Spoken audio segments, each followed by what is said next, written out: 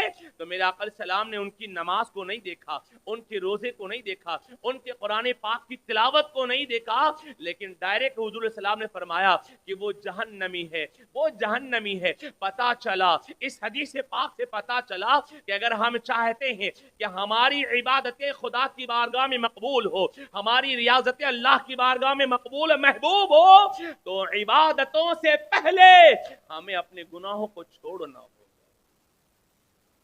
آج ہم گناہ نہیں چھوڑ رہے. آج سینکڑوں لوگ نماز پڑھنے بھی آتے ہیں, لیکن ایک طرف نماز بھی پڑھ رہے ہیں, دوسری طرف فراڈ بھی کر رہے ہیں. لوگ حج پہ حج کر کے آ رہے ہیں, بڑے بڑے حاجیوں کو میں دکھاؤں گا کتنے بڑے بڑے فراڈ کرتے وہ. پتا چلا کہ آج لوگ عبادت بھی کر رہے ہیں اور ساتھ میں گناہ بھی کر رہے ہیں, سمجھ رہے کہ یہ ہماری عبادتیں مقبول ہے. نہیں, آقا علیہ السلام کے فرمان کے مطابق اگر چاہتے ہو کہ عبادتیں خدا کی بارگاہ میں مقبول ہو, محبوب ہو, اور اگر چاہتے ہو کہ تجھے تیری عبادت میں لذت ملے, تو اس کے لیے ضروری ہے کہ تجھے ہر گناہ کو چھوڑنا ہوگا, ہر برائی کو چھوڑنا.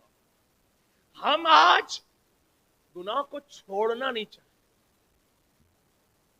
اور یاد رہے, بزرگوں نے لکھا ہے کہ نیکی کرنا کمال نہیں ہے, گناہوں کو چھوڑنا کمال ہے. جس نے گناہ کرنا چھوڑ دیا اس کا دل خود بخود نیکی کی طرف مائل ہو جاتا ہے. جس نے گناہ کرنا چھوڑ دیا اس کا دل خود بخود نیکی کی طرف مائل ہو جاتا ہے. تو بزرگوں نے لکھا نیکی کرنا کمال نہیں ہے, گناہوں کو چھوڑنا کمال ہے. آدمی گناہ جلدی نہیں چھوڑتا ہے. شراب کا عادی دیکھو, اس کو 1000 سمجھاؤ وہ ہاں تو کر دیتا ہے, لیکن نہیں چھوڑتا ہے. اسی طریقے سے ہر گناہ گار کو دیکھو نا, وہ اپنا گناہ کرنا جلدی نہیں چھوڑتا ہے. کیوں؟ اسے لذت مل رہی ہوتی ہے. تو پتا چلا کہ نیکی کرنا آسان ہے, گناہوں کو چھوڑنا آسان نہیں ہے. لیکن جن لوگوں نے گناہ کو کرنا چھوڑ دیا, دل خود بخود نیکی کی طرف مائل ہو جاتا ہے. اور پھر جب بندہ گناہ کرنا چھوڑ دیتا ہے نا, اور پھر جب نیکیاں کرتا ہے, پھر جب عبادتیں کرتا ہے, تو اسے نیکی کرنے میں اور عبادت کرنے میں مزہ بھی آتا ہے, اسی کو ہم لذت آتا ہے. میرے پیارے آقا صلی اللہ علیہ وسلم کے پیارے دیوانوں, یوں ہی یہ بھی بات یاد رہے, گناہ کو چھوڑنا اللہ کی رضا و خوشنودی کی نیت سے عبادت ہے. اور جب بندہ اللہ کی رضا و خوشنودی کی نیت سے گناہ چھوڑتا ہے نا, تو اس وقت اللہ کی اس پر خاص رحمتیں نازل ہوتی ہیں, خاص رحمتیں نازل ہوتی ہیں.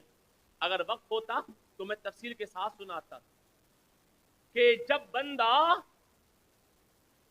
گناہ کرنا اللہ کی رضا خوشنودی کی نیت سے چھوڑتا ہے, تو اس پر اللہ کی خاص رحمتیں نازل ہوتی ہیں. اللہ رب العزت اپنی رحمتوں کے دروازے اس پہ کھول دیتا ہے. جیسے آپ دیکھیں, وقت نہیں کہ میں ان آیات کو پڑھوں, بس صرف ان آیات کا مفہوم سورہ یوسف آپ پوری پڑھ ڈالیں, اور آپ نے بارہا سنا ہوگا, صرف ان آیات کا ترجمہ بلکہ ان آیات کا خلاصہ مفہوم چند کلمات میں آپ کے گوش گزار کر دوں کہ آپ نے بارہا سماعت فرمایا کہ حضرت زلیخا رضی اللہ تعالی عنہا کو حضرت یوسف علیہ السلام سے, حضرت یوسف علیہ السلام جو اللہ کے جل قدر پیغمبر ہیں, ان سے بڑا پیار تھا, عشق تھا انہیں. اور پھر گناہ کے لیے حضرت زلیخا نے انہیں اپنے کمرے حجرے خاص میں بلایا, اور آپ نے بارہا سماعت فرمایا. یہ قرآنی واقعہ ہے, یہ قصے کہانیوں کی کتاب کا واقعہ نہیں ہے, بلکہ یہ قرآنی واقعہ ہے. قرآن میں اللہ نے سے تفصیل کے ساتھ بیان فرمایا ہے کہ جب حضرت زلیخا نے گناہ کے لیے, اپنے نفس کی خواہشات کی تکمیل کے لیے حضرت یوسف علیہ السلام کو اپنے حجرے خاص میں بلایا اور دروازہ کو لاک کیا, اور آپ نے بارہا سماعت فرمایا کہ 7 کمرے تھے, کمرہ در کمرہ تھا, گھر در گھر تھا, اس طریقے 7 دروازے لگے, اور قفل لگا دیا، سب میں تالا لگا دیا، اور پھر اس کے بعد حضرت یوسف علیہ السلام کو دعوت گناہ پیش کیا۔ اللہ اکبر! اس موقع پر حضرت یوسف علیہ السلام نے اپنی نگاہیں جھکا لی اور گناہ سے بچنے کے لیے، اللہ کی رضا کے لیے، اللہ کے ڈر و خوف سے اور اللہ کی رضا کے لیے، اب آپ دیکھیں وہاں پہ کوئی دیکھنے والا نہیں، کوئی پوچھنے والا نہیں ہے، 7 کمروں میں بند ہے، لیکن اللہ کے ڈر سے، اللہ کے خوف سے، اللہ کی رضا کے لیے، اللہ کی خوشنودی کے لیے، اللہ کے پیغمبر حضرت یوسف علیہ السلام فوراً پلٹے تو پھر جانتے ہو کیا ہوا؟ اللہ کی رضا کے لیے انہوں نے گناہ کو ترک کیا اور دوڑے تو اللہ کی رحمت نازل ہوئی۔ کس طرح سے نازل ہوئی؟ تو وہ دروازے خود بخود کھلتے چلے گئے ہیں اور آپ باہر نکل گئے ہیں۔ اسی آیت کریمہ کی روشنی میں مفسرین نے لکھا ہے کہ یہ تو حضرت یوسف علیہ السلام کا واقعہ ہے، لیکن فرمایا گیا قیامت تک جب کوئی کسی بھی بندے کے ساتھ یہ معاملہ پیش آئے کہ اسے دعوت گناہ دیا جائے اور کوئی اسے دیکھنے والا نہ ہو، کوئی اسے روکنے اور ٹوکنے والا نہ ہو، ایسے موقع پر وہ محض اللہ کے ڈر سے، ایسے موقع پر کہ جب اسے دعوت گناہ دیا جائے اور اسے کوئی روکنے اور ٹوکنے والا بھی نہ ہو، ایسے موقع پر وہ بندہ محض اللہ کے ڈر سے، محض اللہ کے ڈر سے اور اللہ کی رضا خوشنودی کی نیت سے وہ گناہوں سے بھاگے گا تو فرمایا گیا کہ اللہ تبارک و تعالی اس موقع پر اس پر اپنی خاص رحمتوں کا نزول فرمائے گا۔ ایسے موقع پر اللہ ان پر خاص رحمتوں کا نزول فرمائے گا۔ آپ نے اب تک یہ سنا تھا کہ بندہ یہ نیک عمل کرے، وہ نیک عمل کرے، وہ عبادت کرے تو اس پر رحمت و نور کی برسات ہوتی ہے نا، اللہ ان پر رحمتوں کی بارش کرتا ہے۔ ہاں یہ بھی ہے، لیکن ساتھ میں یہ بھی ہے کہ جو کوئی بندہ اللہ کے ڈر سے گناہ کو چھوڑ دیتا ہے تو اللہ تعالیٰ کی رحمتیں اس پر بھی برسات کرتی ہیں۔ گناہوں کو چھوڑنے والے جیسے وقت وہ چلا ہے، ایک اللہ کے ولی تھے، اللہ والوں کا حال ہی جدا ہوتا ہے، اللہ کے محبوبین کا حال جدا ہوتا ہے۔ ان کے ساتھ بھی یہی معاملہ ہوا، کسی خاتون نے انہیں دعوت گناہ دیا اور اس طرح سے دیا کہ المختصر میں عرض کروں، وقت نہیں کہ وہ پورا واقعہ آپ کے گوش گزار کروں، کہ کسی خاتون نے انہیں دعوت نظارہ دیا اور دعوت گناہ دیا اور وہ موقع، وہ مرحلہ ایسا تھا کہ اب کوئی بچنے کا راستہ بھی نہیں تھا، تو بزرگوں نے لکھا ہے کہ اب وہ اللہ سے ڈر رہے تھے کہ اب بچوں تو کیسے بچوں، اس گناہ سے بچنے کا اب کوئی راستہ بھی نظر نہیں آ رہا تھا۔ تو ان اللہ کے ولی نے اس خاتون سے کہا، ہاں جو تو چاہتی ہے وہ میں کر گزروں گا، جو چاہتی ہے تیری خواہشات کو میں پوری کر دوں گا، لیکن مجھے تھوڑی دیر کے لیے مہلت دے دے کہ میں ذرا طہارت سے ہو کر کے آ جاؤں، میں طہارت سے ہو کر کے آ جاؤں۔ اللہ اکبر! خاتون نے کہا بس اتنی بات؟ ہاں میں طہارت سے ہو کر کے آتا ہوں۔ وہ اللہ کے برگزیدہ بندے طہارت کے لیے گئے اور اپنی غلاظت کو انہوں نے اپنے جسم پہ مل لیا اور پھر اس خاتون کے سامنے آئے۔ اس غلاظت کو دیکھ کر کے اور اس کی بدبو سے دیکھ کر کے وہ خاتون بھاگ گئی۔ اللہ اکبر! گویا کہ وہ اس طرح سے گناہ سے بچ گئے۔ تو جانتے ہو بزرگوں نے لکھا ہے اللہ تبارک و تعالی کو اس بندے خاص کی یہ ادا اتنی پسند آئی کہ انہوں نے گناہ سے بچنے کے لیے غلاظت کو اپنے جسم پہ لگایا۔ فرمایا گیا کہ زندگی بھر ان کے جسم سے خوشبو آتی رہی اور جب وہ قبر میں دفن کیے گئے تو ان کی قبر سے بھی خوشبو آ رہی تھی۔ کیا نیکی کرنے پر؟ گناہ سے بچنے پر، گناہ سے بچنے پر، گناہوں سے بچنے۔ تو میں نے یہ عرض کیا کہ ترک معصیت بھی ایک عظیم ترین عبادت ہے، یعنی اللہ کی رضا، اللہ اس کے رسول کی رضا کی نیت سے، اللہ اس کے رسول کی حکم کی بجا آوری کی نیت سے کوئی بندہ اگر گناہ چھوڑتا ہے تو یہ بھی ایک عبادت ہے اور اللہ رب العزت بندے کو اس پر بھی اجر عطا کرے گا۔ وقت ہو چلا ہے، میں امید کرتا ہوں کہ ہم سب گناہوں والی زندگی چھوڑیں گے، برائیوں والی زندگی چھوڑیں گے، اللہ اور اس کے رسول کی رضا والی زندگی اختیار کریں گے، اللہ اور اس کے رسول کی خوشنودی والی زندگی اختیار کریں گے، اور اسی میں ہمارے لیے دنیاوی بھلائی بھی ہے اور ہماری اخروی بھلائی۔ میں آپ سے پوچھتا ہوں کہ اللہ رب العزت کی ذات تو وہ ذات ہے، وہ اللہ الصمد ہے، وہ ہر شے سے بے نیاز ہے، ہر شے سے بے نیاز ہے، اسے ہماری عبادت کی حاجت نہیں ہے۔ ہم یہ اگر سوچتے ہیں کہ اللہ کو ہماری عبادت کی حاجت ہے، نہیں، اللہ کو ہماری عبادت کی حاجت نہیں ہے۔ بزرگوں نے لکھا ہے، تمام مفسرین نے لکھا ہے، بلکہ پوری امت کا اجماع ہے کہ اگر پوری دنیا بھی خدا کی منکر ہو جائے تب بھی وہ خدا ہے، اور اسی شان کے ساتھ ہے جس شان کے ساتھ آج ہے، وہ اسی شان کے ساتھ ہمیشہ رہے گا۔ وہ تو عبادت کی اللہ کو حاجت نہیں ہے، ہمیں اس کی عبادت کی حاجت ہے، ہمیں اس کی عبادت کی حاجت ہے۔ تو اب یہاں پہ نقطہ میں یہ سمجھانا چاہتا ہوں کہ آپ جیسے دیکھیں، میں نے کہا نا کہ اگر ہم نے گناہوں کو چھوڑ دیا اس میں ہمارے لیے ہی بھلائی ہے، دنیاوی بھلائی بھی ہے اور اخروی بھلائی بھی ہے۔ مثال کے طور پہ صرف ایک بات عرض کروں، جیسے آپ دیکھیں ایک شراب ہے، اللہ اکبر، اللہ اکبر، بات آ گئی تو حدیث پاک بھی آپ کے گوش گزار کر دوں، حدیث پاک کا مفہوم اپنے الفاظ میں آپ کے گوش گزار کروں کہ میرے آقا علیہ السلام نے فرمایا شراب پینے والوں کے حوالے سے، جو شراب کا عادی ہے، یعنی عادتاً شراب پیتا ہے، نشہ کرتا ہے۔ یاد رہے کہ آج نشے کی بہت سی شراب ہی نہیں ہے، بلکہ اب تو نشے کی بہت ساری چیزیں مارکیٹ میں آ گئی ہے، تو شراب پر سارے نشہ کو آپ محمول کر لے، ہر نشہ کو اس میں شامل کر کے سمجھ لے، کسی طرح کا بھی نشہ کرنے والا، میرے پیارے آقا صلی اللہ علیہ وسلم کے پیارے دیوانوں، اگر ایک کوئی شراب پیتا ہے یا کسی طرح کا نشہ کرتا ہے، میں آپ سے پوچھتا ہوں نقصان کس کا ہوگا؟ کیا اللہ اور اس کے رسول کا ہوگا؟ کیا اللہ کا نقصان ہوگا؟ کیا اس کے رسول کا نقصان ہوگا؟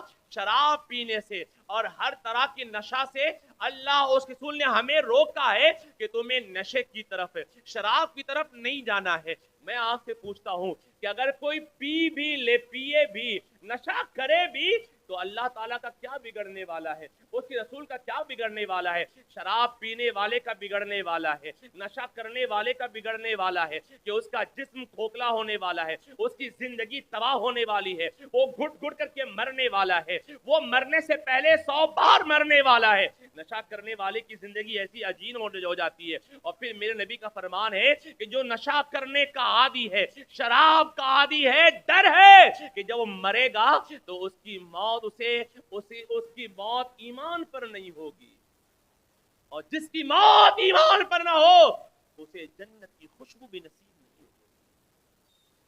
اب نقطہ یہاں پہ سمجھنا ہے کہ اگر کوئی بندہ گناہ کرتا ہے، شراب پیتا ہے، نشہ کرتا ہے، نقصان کس کا ہے؟ اللہ اس کے رسول کا ہے؟ اللہ اس کے رسول کا ہے؟ نہیں نا، ہمارا ہی نقصان ہے۔ اس لیے بزرگوں نے لکھا ہے اللہ اور رسول کی، گویا کہ اللہ کو اپنے بندے سے کس قدر پیار ہے